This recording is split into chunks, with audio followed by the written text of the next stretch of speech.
Bienvenue dans notre formation sur l'aperçu des politiques de vente Amazon pour les vendeurs. Lorsque vous vendez dans la boutique Amazon, vous avez la possibilité d'atteindre de nouveaux clients dans le monde entier. Ces clients vous font confiance pour offrir une expérience client positive et comptent sur vous pour que vous présentiez avec précision et de manière équitable les produits que vous vendez. Les politiques de vente Amazon et le code de conduite du vendeur sont là pour vous aider à vendre plus efficacement et à gagner la confiance de vos clients. Il est donc important de les connaître. Examinons maintenant certaines de ces politiques. Notez que cette formation ne couvre pas toutes les politiques Amazon et ne constitue pas un conseil juridique. Il est donc de votre responsabilité de vous assurer que vous respectez les politiques Amazon et d'obtenir des conseils juridiques lorsque vous en avez besoin. Commençons par la propriété intellectuelle. Lorsque vous vendez des produits, il est important de respecter la politique de propriété intellectuelle d'Amazon. Cette politique protège les droits des propriétaires de propriété intellectuelle, y compris des marques, des individus ou des entités commerciales. Les produits vendus dans la boutique Amazon ne doivent pas porter atteinte aux droits d'un détenteur de propriété intellectuelle. Pour se conformer à la politique de propriété intellectuelle d'Amazon, vous devez respecter toutes les lois et politiques d'Amazon applicables à vos produits et aux offres de vos produits et respecter les droits de propriété intellectuelle des marques ou autres titulaires de droits. Toute violation de cette politique peut entraîner la perte de vos droits de vente ou la désactivation de votre compte Amazon, en plus de conséquences juridiques. La propriété intellectuelle est la protection juridique du design, de la création ou de l'invention d'un produit par un individu ou une marque. Il existe 3 types de propriété intellectuelle. Le droit d'auteur, les marques déposées et les brevets. Examinons chacun de ces éléments. Le droit d'auteur protège l'œuvre créative originale du propriétaire et empêche un tiers de copier cette œuvre sans autorisation. Les œuvres créatives couvertes par la loi sur le droit d'auteur incluent les livres ou les programmes informatiques, les œuvres artistiques telles que les dessins, les photographies ou sculptures, les enregistrements sonores, les vidéos et films, et les œuvres d'art dramatique telles que des pièces de théâtre ou des chorégraphies de danse. Copier, vendre ou reproduire et distribuer des contenus multimédia protégés par des droits d'auteur sans l'autorisation du titulaire des droits d'auteur constitue un piratage, ce qui est illégal. Cela est vrai même si l'œuvre copiée prend une forme différente de l'œuvre originale, telle qu'un livre imprimé, transcrit dans un fichier texte puis distribué. Il est important de se rappeler que les droits d'auteur ne s'appliquent pas uniquement aux produits que vous vendez. Ils s'appliquent à tout ce que vous créez et publiez, y compris vos annonces. Réfléchissez bien à l'endroit où vous trouverez la description et les images de vos offres de produits.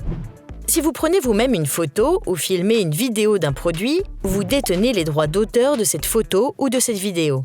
Si vous en détenez les droits d'auteur, vous pouvez insérer ces photos et vidéos sur les pages détaillées de vos produits dans la boutique Amazon. Si vous avez trouvé une photo ou une vidéo ailleurs, vous ne détenez pas les droits d'auteur sur cette photo ou vidéo. Avant d'utiliser cette photo ou cette vidéo, vous devez obtenir l'autorisation du détenteur des droits d'auteur. Assurez-vous de conserver toute la documentation confirmant l'autorisation d'utiliser du matériel protégé par le droit d'auteur. Une marque commerciale est un mot, un symbole ou un dessin, ou une combinaison de tous ces éléments, utilisés pour distinguer les produits et services d'une entreprise d'une autre. Pour résumer, une marque aide un client à associer un produit ou un service à une entreprise spécifique. Une marque peut être constituée d'un texte, d'un logo ou d'une combinaison des deux.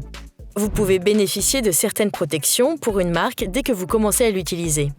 Toutefois, si vous enregistrez ensuite votre marque auprès du bureau des marques compétents, vous aurez plus de droits et de protections.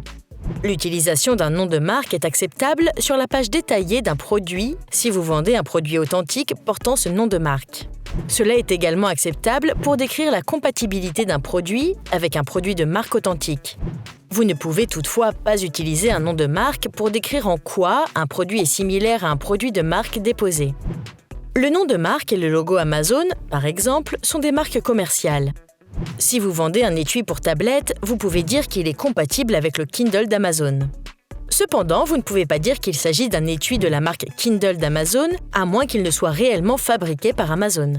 Un autre type d'atteinte à la propriété intellectuelle est la contrefaçon. Une contrefaçon est un produit non authentique conçu pour imiter un produit ou un contenu protégé par les droits de propriété intellectuelle d'un tiers. Un produit qui imite faussement un produit original est une contrefaçon, indépendamment du fait qu'ils fonctionnent réellement de la même manière ou pas du tout.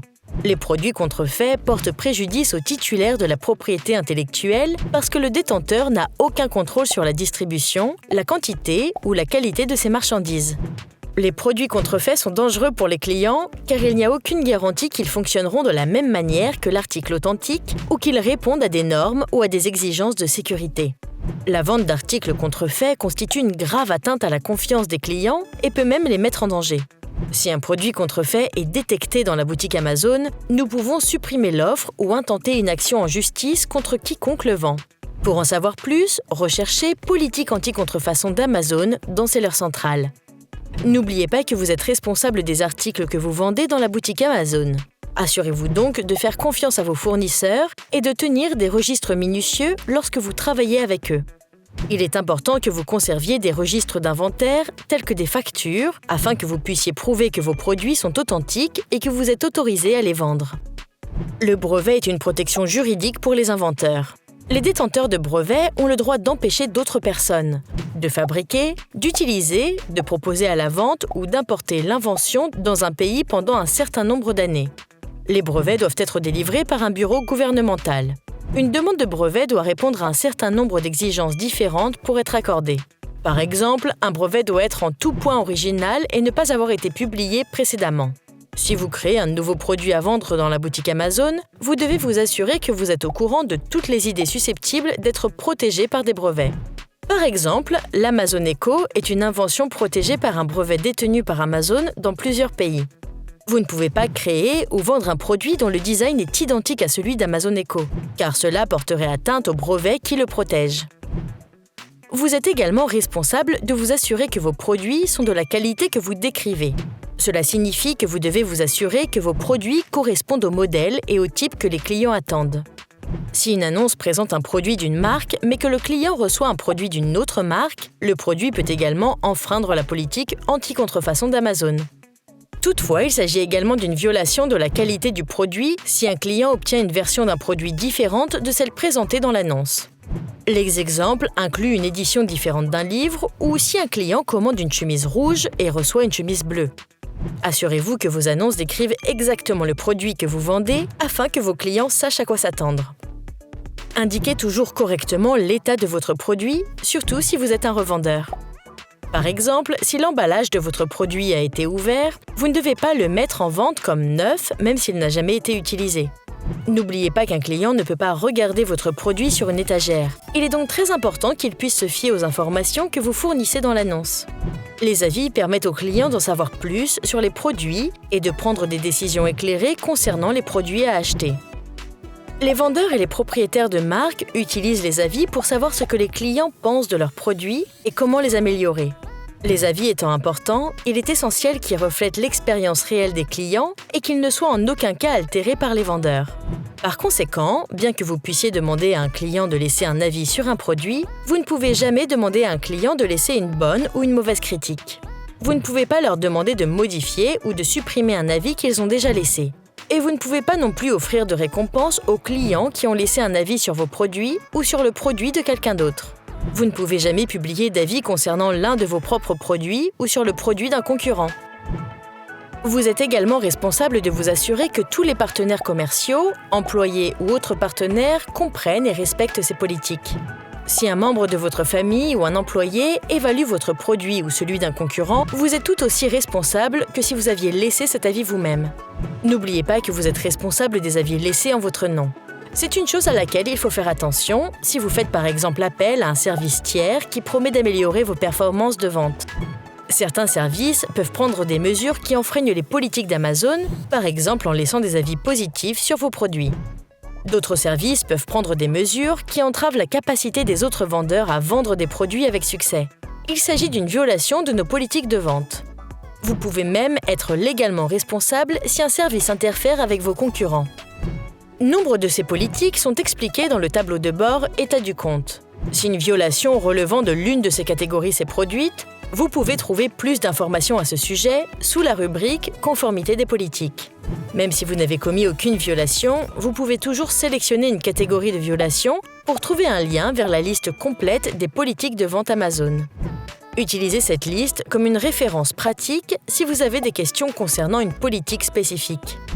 Le maintien du bon état de santé de votre compte est essentiel pour vendre dans la boutique Amazon.